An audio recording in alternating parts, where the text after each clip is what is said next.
Ya ora apa-apa. Ayo jumeneng Mbak Ganes ya. Ngadeg mengarep ya. Wah, lah iki pedalangan ya pinter, karawitan ya pinter, joget ya pinter. Wis, bejo kan iso sengkan iso ngrengkuh panjenengane dadi guru. Kowe dadi guru apa Pak Bon to? Pak Seno. Ngapa? Kula nuwun. Ya. Pangabekti kula konjuk Pak Seno. Ya, ya tak tampa. Kanca-kanca warga laras. Kok suaramu kaya wong pekok to? Pak Seno. Ngapa? Lah niki bot-bote kula niku ki teng SD Kanisius Sengkan. Ora ajane kowe iki dapukmu apa nang kene Lah iki? kula mboten digugu kalih murid-murid. Kula ki ndek murid akeh do antik-antik Pak Seno. Antik-antik piye? Lah pendak kula teko malah do lunga. Ora maksude kowe iki guru apa nang kene? Kula guru sejarah, Pak. Oh, Kalih sejarah. double PPKN. PPKN ki apa? PPKN itu pendidikan kewarganegaraan negara Indonesia, Pak. Oh, heeh. Iki kok kaya malah kaya kae lho, Susan. Pak Seno. Ngapa? Derek Gladi Wanuh Pak Seno. Heeh. Ugi wau wonten titipan dari Bapak Ibu guru karyawan karyawati SD Kanisius Sengkan mengucapkan banyak napa lho Mas? Pak kecantol Pak. Mengucapkan banyak terima kasih untuk keluarga-warga laras. Nggih. Kagem Pak Seno. Ya. Ewadine sampun 5 bulan punjul titik. Kalau riyen rak nganu to Pak le pesen tanggal. Pak Seno kedah meluangkan waktu sekali untuk SD Kanisius Sengkan.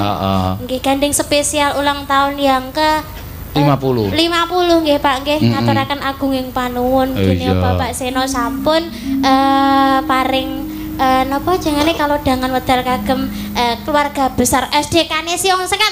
Tepuk tangan. Apik lho iki. Lah nggih aku kan guru PPKN karo sejarah Pak. Oh, kowe aja sok gelem dadi guru sejarah. Lah pripun mergane Guru Pak? sejarah esuk sak rambuté rontok nggon mburi. Oh. Tenan rontoke mburi sik, mergane mikir masa lalu terus. Oh, nek sejarah mburi rontok Pak. Heeh. Oh, njur apike kula dadi guru napa Pak Seno? Pokoke aja guru sejarah, engko rambuke rontok mburi. Nek rambuke rontok dhuwur ki guru agama. Lah, mergane pripun? Hubungannya dengan yang di atas. Lah mikir agama rontok dhuwur, mikir sejarah rontok mburi. Ya kon mikir napa, Pak? Kowe duwe penyakit wae men rontok kabeh. Malah kon duwe penyakit ora. Bu Sri, tenan to dadi wadal to Bu Sri. Padahal riki lho Pak Seno, guru budaya niku enten kalih. Sapa? Kalih Pak Eko nggih sik rada ndablek nika. Nek duka lah kok kula malah sik dibantenke teng riki. Ora apa-apa wong kowe iki mbiyen SMK ini seni pedalangan, to? Mboten. Pedalangan kowe iki mbiyen. Oh. Nggih napa? Nggih. Tari apa pedalangan? Mboten kula riyen saking sekretaris administrasi, Pak. Lah tenang kok ngayal, Pak Geter ya tukang maido. Riyen niku kula saking sekretaris, Bu, malah dadi geguyu. Sekretaris ngendi? Kearsipan barang godean. Oh. Sleman Barat kulon niku, Pak. Lah kowe kok ora ngakoni nek lulusan SMKI? Kula niku sanes SMKI riyen, Pak. SMKI to? Nggih rencana jeng mriko ning pas tes pedalangan kula mboten katut. Ora sida to? Dereng sida rencana jeng daftar malih taun ngenjing, Pak. Oh, kok tahun ngenjing arep. Nyuwun pangestunipun mugi ketampi nggih, Pak. Iya, ya ora apa-apa. Wis, kowe arep ngaturke apa kagem SD Kanisius Sengkan iki papan nggonmu golek dhuwit? Pak Rus ngersakaken menapa wau, Pak?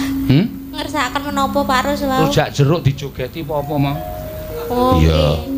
Nggih. Heeh, iki apa? Oh iya, rujak jeruk dijogeti. Mbak Ganes. Oh, Bu Ganes. Oh, wis Bu to kowe iki? Dereng tasih nyonya Nona. Nona. Iki enten anak-anak kula teng riki, Pak, kan saru nek ketok tuwa. Oh iya. Ndek anak siji wae gek wingi kok pun di. Nggih. Berarti wis duwe anak to kowe? Ayo wis mau disebut Bu, ora sok muni nona-nona. Alah gek 2 tahun kurang kok, Pak. Anake? Nggih. Oh, anak arep nona ya anake dipateni wae. Mboten Pak Isin kula guru sejarah ya mosok lakune nggih. Iya guru ya iso di. Nah, niku kewalat kali guru PPKN niku Pak Seno. Aming guru kaya kowe kok malati. Iya. Aduh. Guru suarane cilike raja macam. Ada anak. Sing jeneng guru iki padahal kudu berwibawa. Begitu mlebu dek ngono kuwi pasang muka sing tegang langsung. Anak-anak ngono wis bocah iki ngampet nguyuh kabeh wisan. Keluarkan buku. Lah kowe mlebu tik-tik-tik anak-anak. Oh, sing mburi dhewe terus ngumbulke balon. Pak ning kula ditresnani lho karo anak-anak riki, Pak. Apa? Nggih. Senadyan kula kira dok pripun ning kula nek pas pelajaran do gila kalih kula, Pak. Oh iya, mesti wedi karo kowe. Wah, jan Pak Seno nggih minangkani nggih, Pak. Pamundutan. Rujak jeruk. Nggih.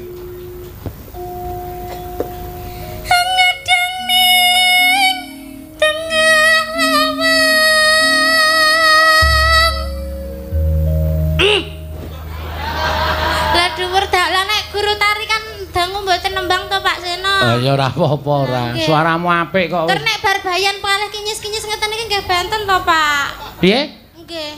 Bareng apa? Mboten. Anenten anak-anak. Ah iya kok ya mamur wae. Anak jangan ditiru ya Bu Guru kilap. Rejeng. Toh. Rejeng-rejeng iris.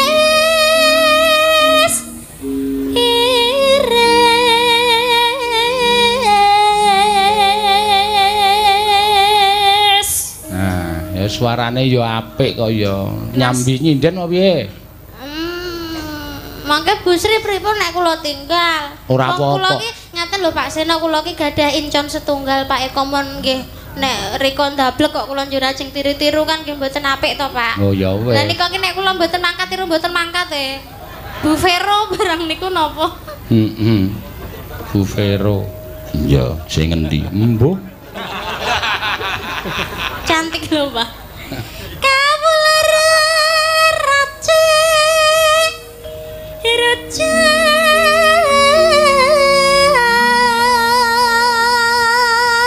Ya nek pas dinane ora ana pelajaran sejarah utawa PPN, nah kae bengi PPKN Pak Seno. Pembayaran pajak. Pajak. PPKN, nah kuwi bengi engko melu ora apa-apa melu wayangan aku ora apa-apa. Siap. Nah. Lah kula cemprintil kok, Pak. Ayo, lu tambahan golek-golek dit. Ayo.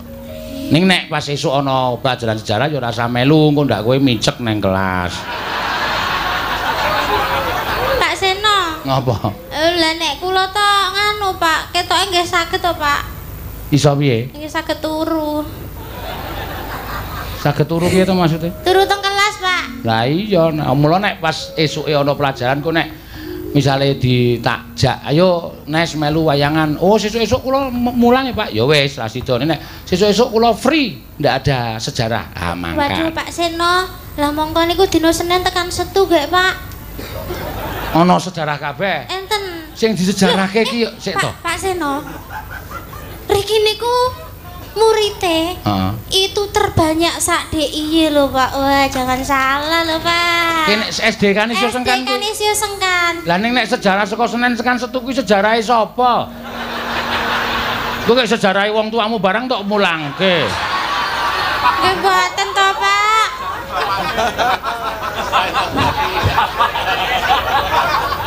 Ya wong cukup njaluk ro Bu kepala sekolah Bu kula sejarah anu Senin sampai Kamis saja kan wayangan ki oke-oke Jumastu ngono ta. Oh, Ibu midhangetaken mboten Pak Seno ngendika. Dadi nek sejarah niku seminggu pisan mawon. Njenjing kula ganti guru liyane mawon. Wong sejarah Gajah Sejarah Gajah Mada ki dirembuk rong dina wis rampung kok seminggu. Terus Gajah Mada adus barang ya dirembuk.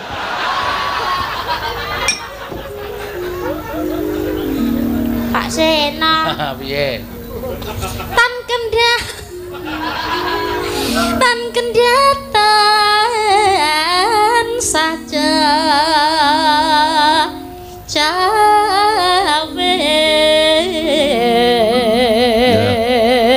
Cengkok iki cengkok kaya cengkok ana ya apa cengkok suluk. Iya. Nah wis cepet ngono lho, ora pokean cengkok ning malah blero. Ha iya. Oke lho sing sinden. Malah ambiar, Pak. Iya.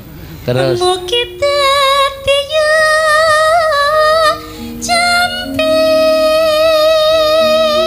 Tur aku seneng karo sinden sing duwe karakter ngene iki seneng no. Iya. Rujak iki necer jero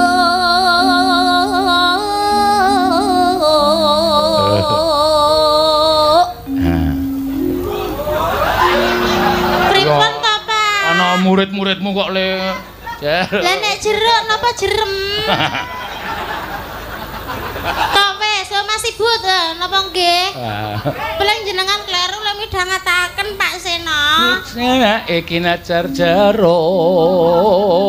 ngono wae kok. Oh. Ngono ya.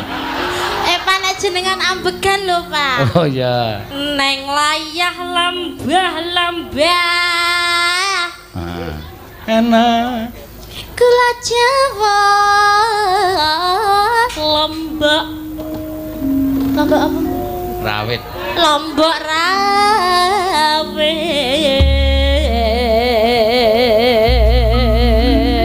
Ora suwe.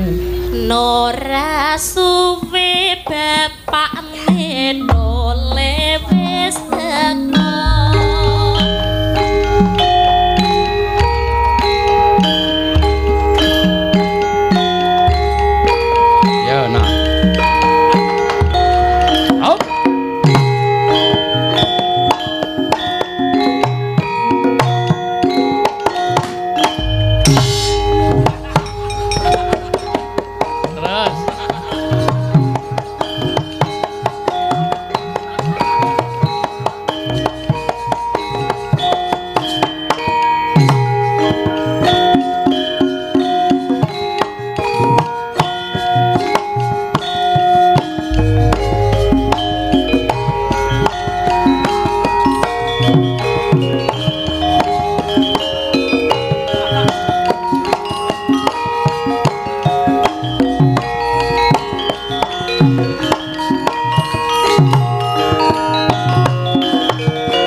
Piye kilap ngopo? Ngopo? Mimi, Pak. Ayo wis gek ngombe. Heeh, ora apa-apa kok ya ngelak kok ya. Ngombe ya, ngombe ya. Mimi, Bu. Milih sing ngendi? Wah, ben. Pak Seno. Aku wis wegah aku tau. Aku sing nek diundang nang SD moh aku. Iya. Pak Seno. Riyen tahun 2008 apa nggih nate ndereke jenengan to. Warga Laras niku ki enem-enem. Ning enten setunggal sing awet. Sapa? Awet tuwek. Mas Likin. Oh, niku sakniki viral e. Iya. Ayo ya wis kaya kowe kuwi sing tak goleki sinden-sinden ki sing duwe karakter. Joget ya wis ora isin karepe joget lucu ya kudu wani gerak sing lucu tenan. Lha nek kula to namung sak sagete ngaten iki, Pak. Lho, ning ana sinden wis kebacut dandan ayu. Nggih. Dadi ilfil. Nek kon joget emoh karepe ming Wong saya kamerane teng mriku. Ana asli ya, mbok aku di kamera. Pripun? Nyanyi ya, tembang kangen ya.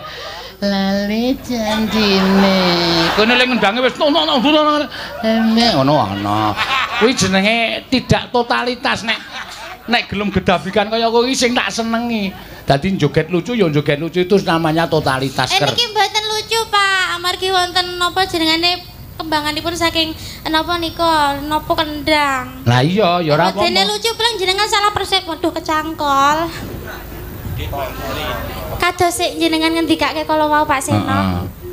Ngelmu iku iya. Kakone. Lho kok meng nyilih cangkemku kowe? Saka ngarep kok njur meng nyilih lambeku. Nggih Pak Seno. Wah jan. Ngelmu iku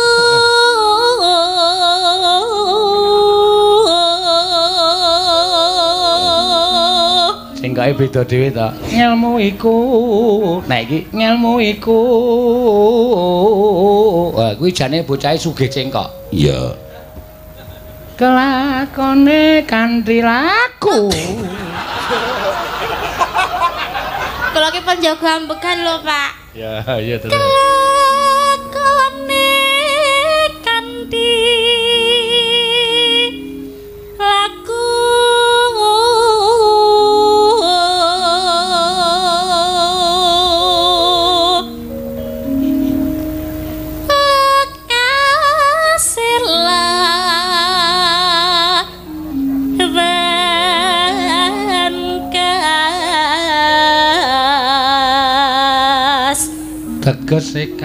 Tegese kas nyanto sani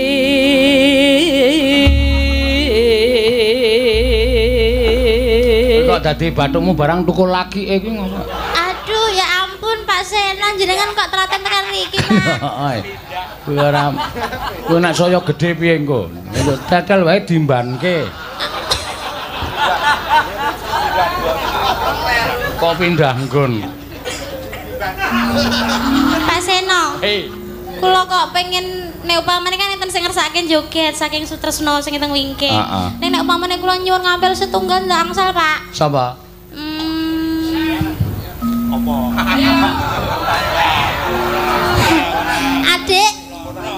Adik Keswan Basunandar.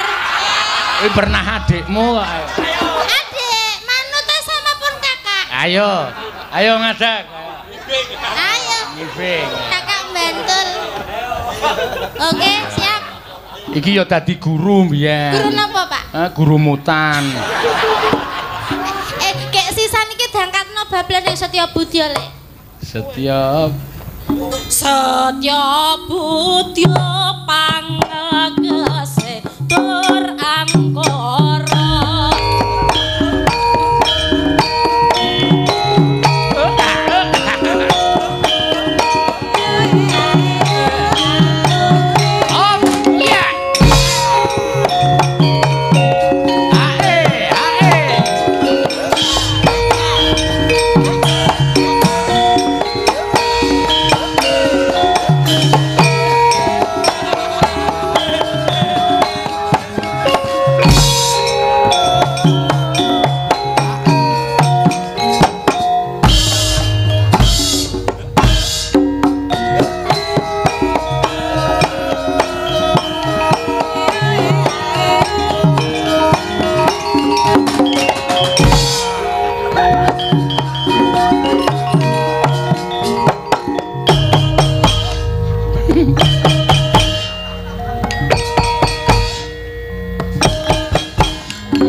Oh iya.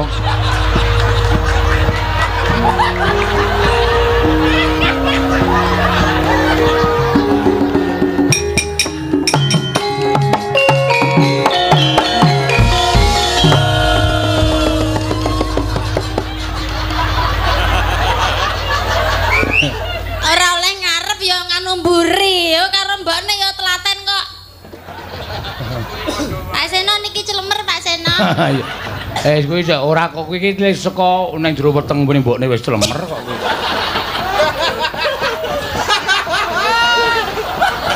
Podar. Menggeh. Mulak nang rumangsani. Wong ki nek kempis-kempis susu presake lho. Sapa ngerti nek ambayen. Usus buntu. Iya. Pak Seno. Piye? Nderek ndedonga. Agam. SD Kanesio Sengkan, Pak. Mugi-mugi tansah ngrembaka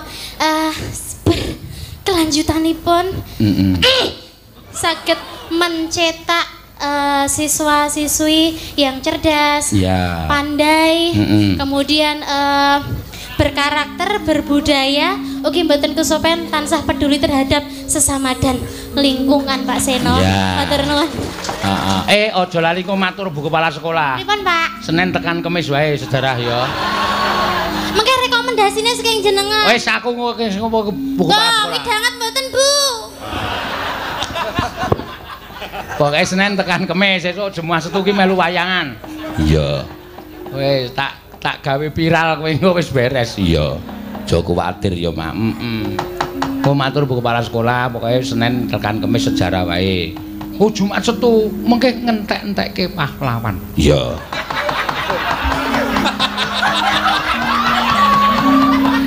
Sing disejarahke apa nek wis ora ana? Iya ya pancen bener ya, Mak. Iya. Ayo piye carane pokoke engko nyuwun raketangku nek sak sampo dene iki 1 jam pelajaran terus dina digawe 2 jam pelajaran. Iya iso diku ngono ya, Mak. Iki mergo eman no. Eman tegese piye? Ki bocah potensi. Potensi nggon seni lan budaya. Engko ndak kesibukane minangka guru, lin budaya ora berkembang. Lah ndak ora apik. Kesibukane guru lancar, dhek ya berbudaya berkembang. Ya apik ya, Mak. Ya jos pokoke. Ya. Adikku Ganes iki ya apik ya. Kendel bocah tenan. Heeh. Angel golek sinden sing kendel-kendel kuwi angel. Ya biasane ya do jireh-jireh. Sing wis langsung iso berkarakter kuwi ya apik no. Ya. Ya saiki Mbak Elisa Orkaro Salaso iki sing kepareng diaturi utawa dikersake dening SD Kanisio Sengkan. Ya. Mbak Elisa Orkaro Salaso. Heeh. Sinden saka Lambelu no. Iya pancen bener.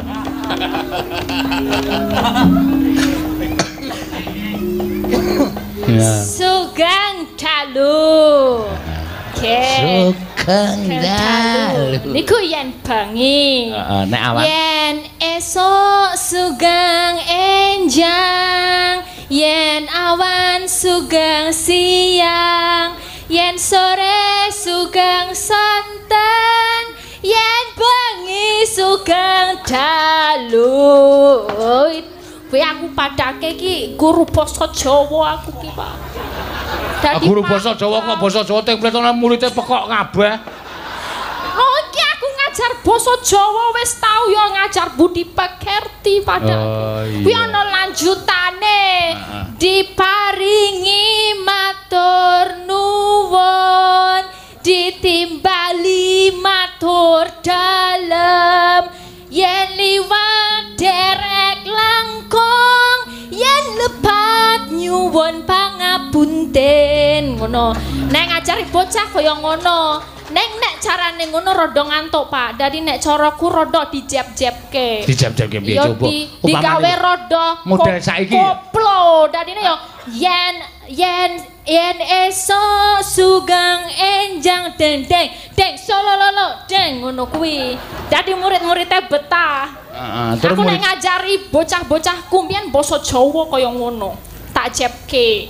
dadi do apal Sugeng Awan Sugeng Siang Sugeng Dalu Sugeng Sonten apal kabeh. Oh iya. Iya, aku guru basa Jawa. Guru basa Jawa berarti kowe biyen tau mulang SD. Sampun nate. SD Kanisius kene iki sing paling terkenal siswane jenenge sapa?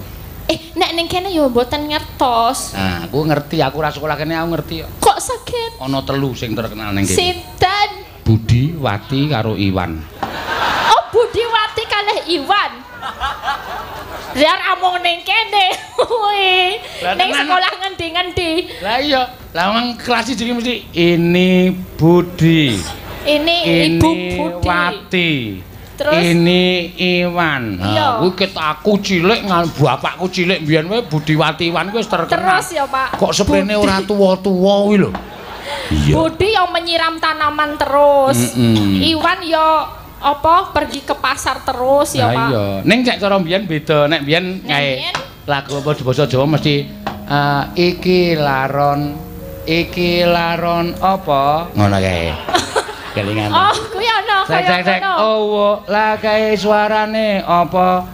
Lho kae suarane motor mabur. Nah. Oh, ngono. Lho kae suarane mempil ngono kuwi. Oh, nganggo nada ya an ya. Heeh, nek basa Jawa mbiyen kaya ngono kuwi. Iya, sayange saiki wis ora ya, Pak. Wis jarang-jarang nganggo lagu-lagu ngono lho. Lah saiki SD iki basa Jawane kowe nek takon aku marai kopior kok. Piye kok takon? Aku bolak-balik takoni basa Jawa karo cah SD iki ra iso. Mumet. Wah, angele ra jamak-jamak. Takoni apa? Ayo warna-warna, pertanyaan iki warna-warna, angel. Pokoke aku dhewe aduh modiar iki ngono. Aku yo ditakoni Pak soal nek kembang Lombok jenenge apa? Ya aku ngomong kembang Lombok menik. Kembang kambil apa jenenge kembang kambil manggar. Kembang tebu apa Bu? Ya sing kabur kanginan. Ya ngono. Kan lagune ngono, kembang tebu sing kabur kanginan. Iya bener kuwi. Ya ana jawaban ngono kuwi wis ana aku wis ngerti kok. Iya. Ayo saiki marai mumet gurune ya. Iya. Nggih, tapi yo kembang Lombok iki, kembang kembang kambil manggar. Bocahe seneng nyanyi dadine kembang tebu sing kabur kanginan. Saking kreatif sekarang iki bocah-bocah kritis kok, Pak. Yo, saiki nek ditakoni, anak-anak presiden pertama kita namanya siapa? Ngono kuwi. Ibu yang bikin soal kenapa saya yang harus bertanggung jawab? Ngono kuwi. Kuwi bocah macam apa ya saiki ngono saking kritis e. Iya, saking pintere cah saiki. Saking pintere. Sing jeneng guru ki nganti bingung kok besok kalau hari kiamat itu laut naik ke bumi. Terus gunung-gunung jeblok. Guru muridnya iso takon kok. Pertanyaan Pak, besok pas kiamat itu sekolah masuk enggak? Nah, kira-kira. Ya dek kebelet prei ya. Iya kuwi. Wah, tunggalane. Aku ya tak omongi iki tak uncalke meneh pertanyaane. Oh, Ani, kamu pasti bisa ya. Presiden pertama siapa namanya? Soekarno, Bu. Wah, pintar. Kamu mesti belajar. Tidak, Bu. Saya tidak benar. Yang benar itu yang benar itu yang punya Tuhan ngono kuwi. Lama dijawab koyo ngono. Kebenaran hanya milik Tuhan, Bu, bukan milik Ani. Loh. Bocah ki macam apa? Saking kritis ya, Pak. Ah iya, bocah pinter ki. Dadine kaya kowe kuwi sesuk. Iya. Kowe ki saking pintere tur menjalar ke gejala pekok nek kowe. Saking cerdase. Tapi memang dadi guru kudu pinter luweh pinter meneh ya, Pak. Ya angel apa bener Pak Seno. Nek ngajari guru TK, guru SD kuwi jan angel tenan. Aku mbiyen ngajar bocah nggo maca, wah kritis tenan, Pak. Nggo maca piye? Yo ngajari bocah belajar membaca kuwi lho, Bu Bude Idi Bude ngono. Iya. Kuwi bocah ki ra gelem maca. Trimo dek dolanan TikTok. Kuwi bocah dari enggak mau, Bu. Ibu kan udah dibayar sama mama saya. Terus ngapain saya belajar? Kalau saya nggak belajar, saya main TikTok kan ibu enak. Ibu dibayar tapi nggak kerja. Ngono kuwi. Wani kaya ngono Pak bocah jaman saiki. Lah aku kudu pinter nek misale ora pinter ora ngakali yo kalah karo bocah. Kamu besok mau jadi apa? Saya mau jadi anak band, jadinya saya nggak usah perlu membaca, Bu. Ngono kuwi jawabe. Loh, nek dadi anak band nek sesuk diapusi kepiye aku ngono.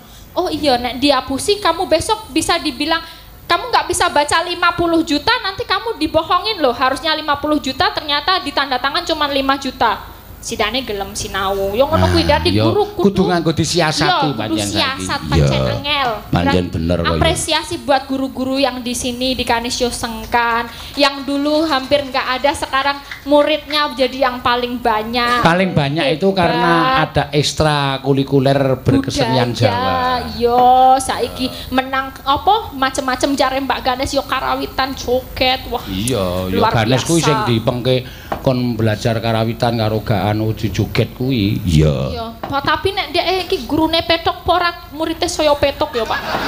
Mbak Ganes petuke kaya ngono apa anake ora petok kuadrat. Lho, dhek iki mengeluarkan totalitas sebagai orang berkesenian berbudaya ngono kuwi. Dadi kowe barang kaya kowe iki ya tak senengi nek joget ya wah biayaan ngono kae pancen ya nek iramane kenceng ya jogete kudu kenceng, nek iramane lemah ya jogete kudu lemah. Oh iya. Ngono ya, Mak.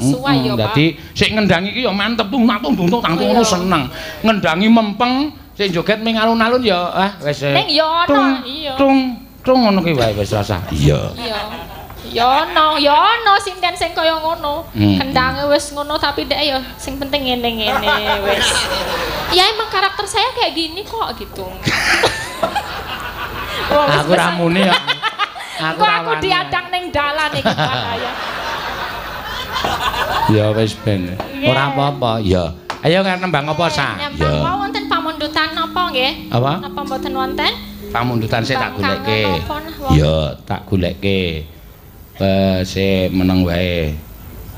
Oh, iki kabeh panyuwunane Mbak Tatin. Mbak Tatin sedaya. Oh, ana kembang rawe. Ya. Nggih, kembang rawe. Kembang rawe. Ah, ya. Kowe anu apa jenenge? Ya iki ana pasumbang sa. Napa? Apa jenenge iki sapa Mas Fajar? Ya iki. Mas Fajar. Tunanetra. Ya ning suarane apik ra apa-apa iki nggo contoh karo adik-adik nadyan to nuwun sewu duwe cacat netra ning berkesenian berbudaya. Yo Jar. Fajar, ya ora apa-apa, kene ora masalah. Adoh iki omahe Klaten kono, mbuh tekan kene mongko picak lho. Ha iya. Oh, sepele. Iya. Monggo Mas Fajar belan-belan sini sama saya ya. Jangan takut, saya akan nyokot. Sini. Tampilin ini dulu, mic ya. Monggo Mas Fajar. Kowe engko sing nembang kembang rawe. Fajar wis sing anu bawa slendro apa Jar sakaremu? Lho kok malah matuk. Priksa sik apa piye? Mboten. Nembang bawa apa? Nggih. Sing slendro. Sinom mawon ya, Pak. Sinom grandel. Sinom grandel? Nggih. Lho, elak tenan. Ya. Ki nadyan to ora le sinau ya ming mergo anu ngrungokke kuwi nek kon maca ya wis ora iso. Lho ning wong wuta ki iso maca huruf Braille. Ta, Sa? Bisa ya, bisa digrayai ngene iki. Pinter dek ini. Tapi sekarang Braille agak sedikit dilupakan Pak Seno karena napa? Pengaruh digital jadi huruf Braille hampir dilupakan. Oh ya aja kowe aja dilupakan kuwi huruf sing nuntun kowe iso maca e. Saiki kowe karena ada Android ya berarti semua ya, ke karena Android. Semuanya mengira ke digital jadi prihatin sekali Pak. Oh, sayang sekali. Monggo kuwi mbiyen pertama kali wong wuta iso maca ya saka huruf Braille. Ya Helen Keller dulu. Saka ngrayai apa-apa kuwi. Lho maksudnya pripun to, Pak? Lah ya nek huruf Braille kan digraya to, wong hurufe menonjol kae dadi iso digrayai. Oh iki A, oh iki B. Oh iki. Apa iki? C. Oh, kowe iki senengane iki nang SD kok takon werna-werna. Ya. Memanismu hangu jiwan. Ayo, anggere kleru pelok tak dedek cengelmu kowe ora. Soale kutina pelok kok. Agawe ruciting gawe. Agawe ruciting gale. Aku pendak-pendak eneng cacat ngene iki mesti anggere tekan panggung mesti tak unggahke ana. Iya, tak nggo contoh karo wong sing waras-waras kuwi. Iya. Sing mripate iso weruh malah kon sinau tembang Jawa malah kuno ndiasmu ya. Ya sekarang ada fatwa kan wingi napa nggih Pak? Ten omah niku kula nyenggih nyetel kringgitan panjenengan.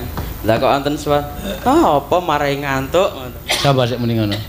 Ada Nggih kanca-kanca kula niku. Oh, ayo. Marai ngantuk. Ora dong kok kowe. Nek kowe ora iso ngantuk wong. Oh iya. Kowe ngantuk karo ora padha wae ya. Mas Fajar nek ngantuk pripun, Mas? Nggih. Padha. Ya. Ana Rara apa kang sinetya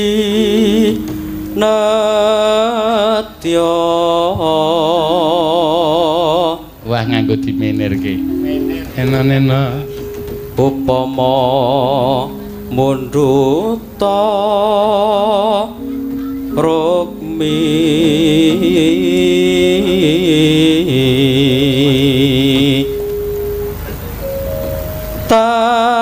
tartantu tak turuti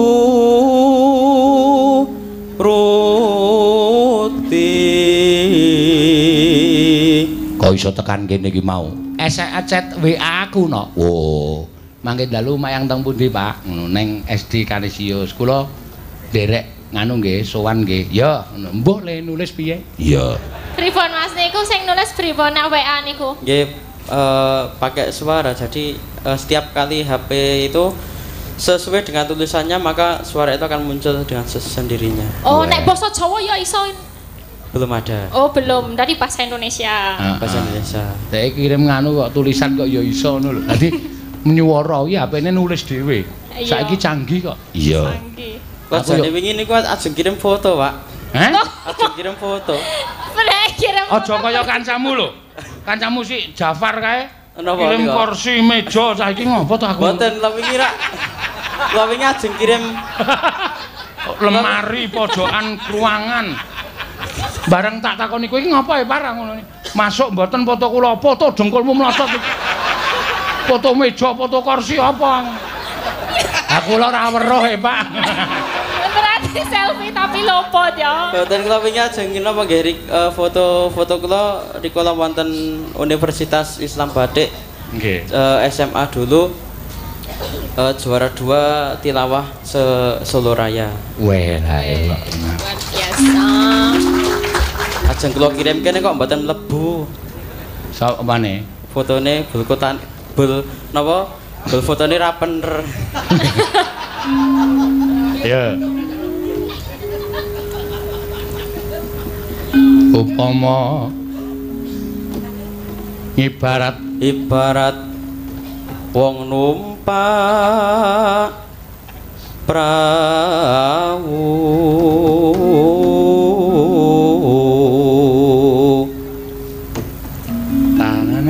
lumampah tanpa pelah ing madyaning cala nidi temah gonjing angin cong neng paku lingan. Ya, matur suwun. Iku sing nembang ben Mbak Elisa ya. Nggih. Kowe mau wis diparingi ro Mas Gun durung? Sampun. Oh ya wis, ya kuwi wae kok ya. Kowe wis tak omongi kok ya. Mas Fajar paringono kono, caosana, wis kono bali. Men dituntun kok gleleng ora. Pelan-pelan Mas, tak tuntun. Ah, gleleng ora jamak-jamak ora. Awas iki ndase wong lho Mas. Nah, pelan-pelan. Elisa ya cangkeme ya elek. Ya ombangane kesampar. Ah iya, ayo cah ngawur ya ora. Iya. Ya ben ngarang ya. Anak ngono kuwi nggo conto ya. Tur dasare ya kejaba saka kuwi ya adoh-adoh panjenengane iki penggemar seni, penggemar budaya saka Klaten tekan kene men supaya iso nyumbang suarane dienggo conto karo sing padha nuwun sewu kadang karo beranggapan miring karo seni lan budaya. Iya. Iya. Ayo sak. Katurke kembang rawe. Monggo. Yuk, dados.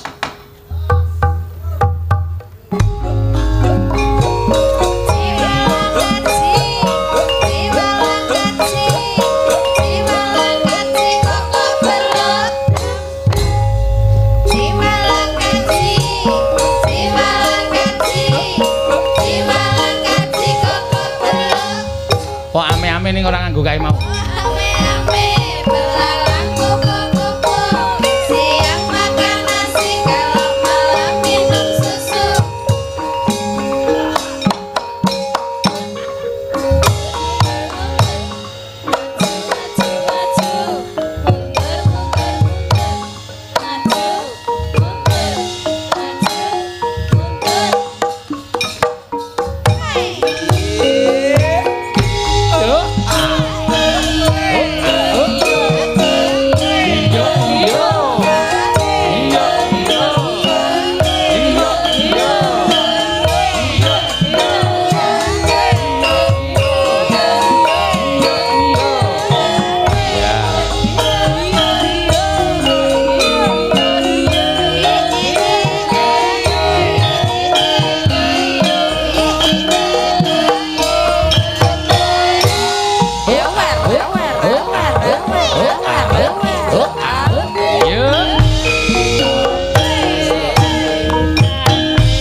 amplope ana di 300. Matur sembah nuwun. Loh iki diparingi matur nuwun ngeten niku. Bener. Nek muni ana dit matur sembah nuwun. Masih bersama. Iya. Ya nyenengke ya. Ya, Mbak. Elisa Orkarus Alaso. Ora Oskarus udu mau ngarani bapake mau Oskarus Alaso. Or. Mboten napa-napa niku bapake wau sing marake kula saged sekolah, Pak. Oh, sok iso. Nggih, niku sik ngeloloske kula bidik misi niku bapake wau. Dadine salah rapopo. Bidik misi ki apa? Bidik misi sing marake aku sekolah ra mbayar. Oh, mulane kowe saiki rada pekok wong sekolah ora mbayar.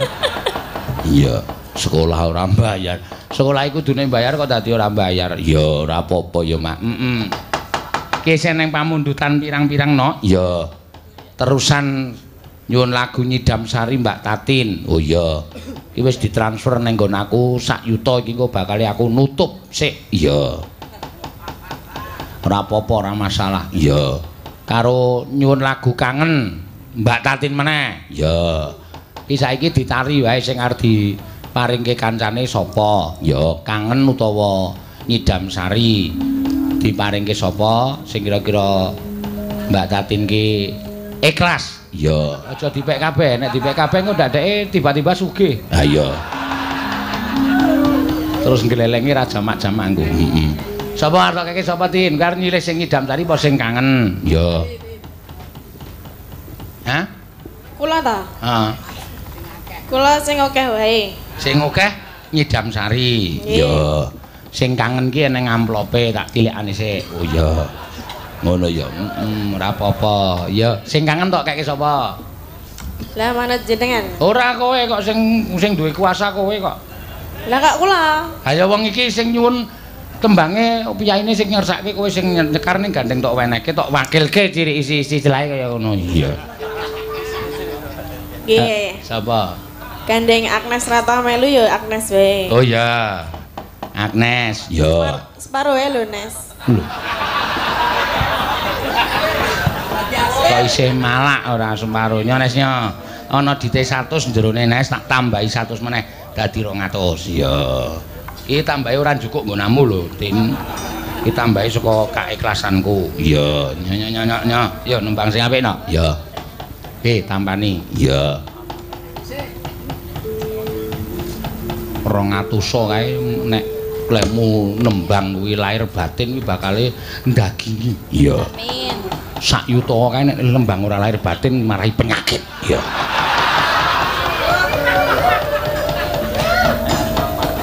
Ya. Dibawani. Nah, ya. Ora apa-apa. Kangen apa tembang kangen, Pak? Tembang kangen. Kangen. Oh, nggih. Kangen sing pitung sasi lawase nggonku ngenteni. Oh iya. Nek tembang kangen wis biasa, nek kangen ki pancen angel. Iya.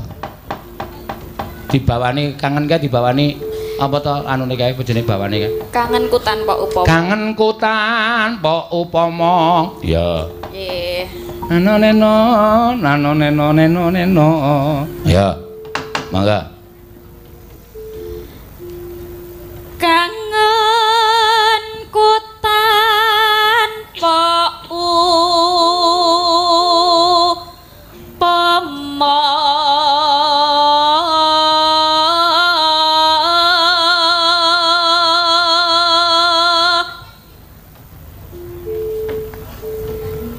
Mong sliramu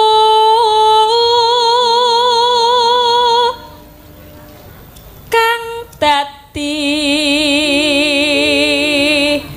talenging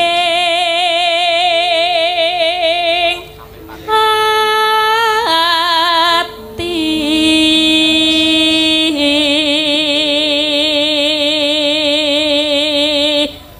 Neno. Was hanggonku nangga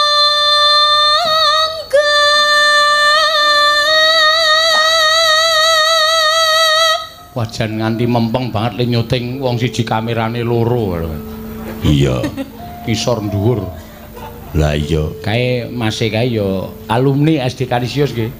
Ah, SD Kanisius Sengkan mau tepungan karo aku nderek nyuting Mas kula nggih SD Kanisius. Lho, kelas pinten nek umure sementen iki aku.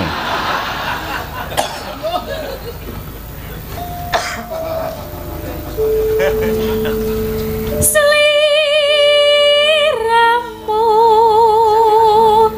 tansah ngleledho. Monggo Mas Arka ngendangi anu ya Nyidam Sari. Oh iya, heeh. Wong ngiling joget ya ora patek apik. Ha iya. Ming gayae entrok. Nik.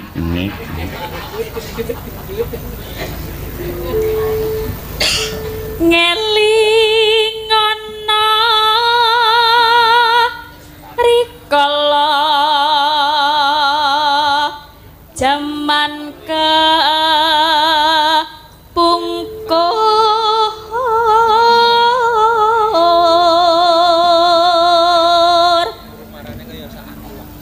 sliramu nate ngendika. Wola nyones nyoganes rujak jeruke. Kula yo nes. Oh ya kok kowe wis kok ya. Rujak jeruke ana duwite iki. Ya. Nya. Ya rene. Sekeng kula, Pak. Mah iki wae rene ayo. Gedok ora? Brangkang nek ra. Mengke temumplak. Wong lagi nembang kok nampani dhuwit. Iya. Iya.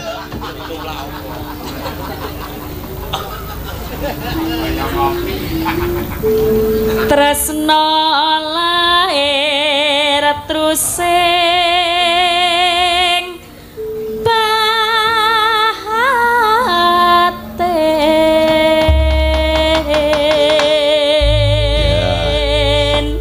Neno aku madet. Nah ya, engko terus didangdutke. Ya, Nyidam Sarine wis ngendang Mas Arka. Ya. Ayo mangga. Pitung sasi lawase nggonku ngante kudu ketemu pamuda enak kanggo rujak lagi kono kang nandang asmaran sliramu jajak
Tiwas saka kono wis kaya nerodo.